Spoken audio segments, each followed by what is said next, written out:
Convert to Islam. Bilal Philips, former guitar god who now calls for Islam. In the past, Bilal Philips was once called the guitar god in his country, Canada. Now, he actually calls on Muslims to listen to guitars as little as possible, because too much music will close the heart to the call of Allah. Philips stated that the ban was not only for guitars, but all genres of music. A heart filled with music will have no room for God's words, he wrote in his book, Contemporary Issues. This book discusses actual problems of Muslims, ranging from the marriage of underage children, wife-beating, polygamy, and killing apostates, to homosexuality. Philips believes that Islam does not prohibit all music. However, the music recommended is that sung by men and young girls. The songs also contain generally acceptable content. Stringed instruments are best avoided, he continues. Philips is an immigrant from Jamaica. Entering Canada at the age of 11, he studied guitar. He played in nightclubs while studying at Simon Fraser University in British Columbia. His name became even more popular after that. At the peak of his popularity, his soul was restless.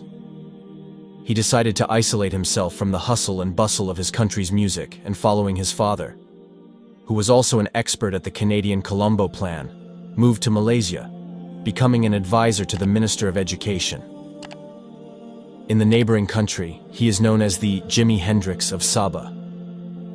But after embracing Islam in 1972, he put down his guitar for good.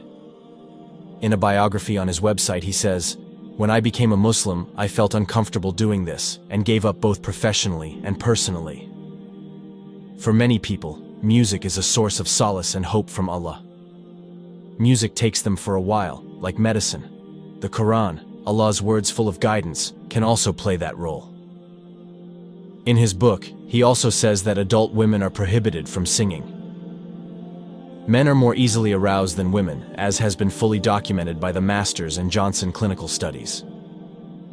But the Islamic Institute of Toronto said on its website that many scholars disagree with that interpretation and consider music permissible as long as it does not contain sensual, adulterous, or unethical themes and subliminal messages.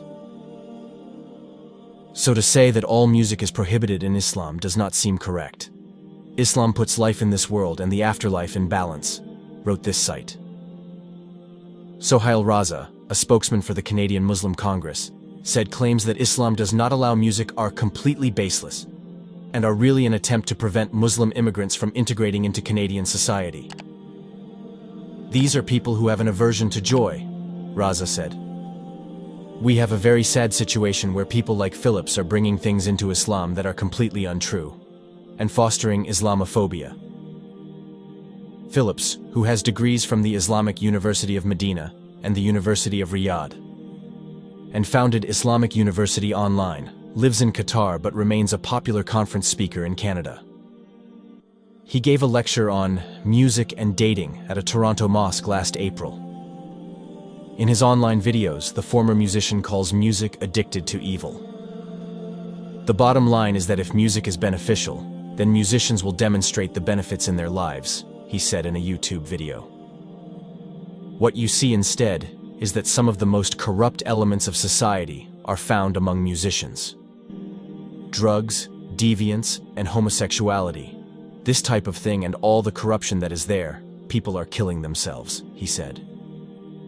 The reality is that it actually does carry a dark, evil side that produces this kind of corruption among itself and, ultimately, ends up corrupting elements of society.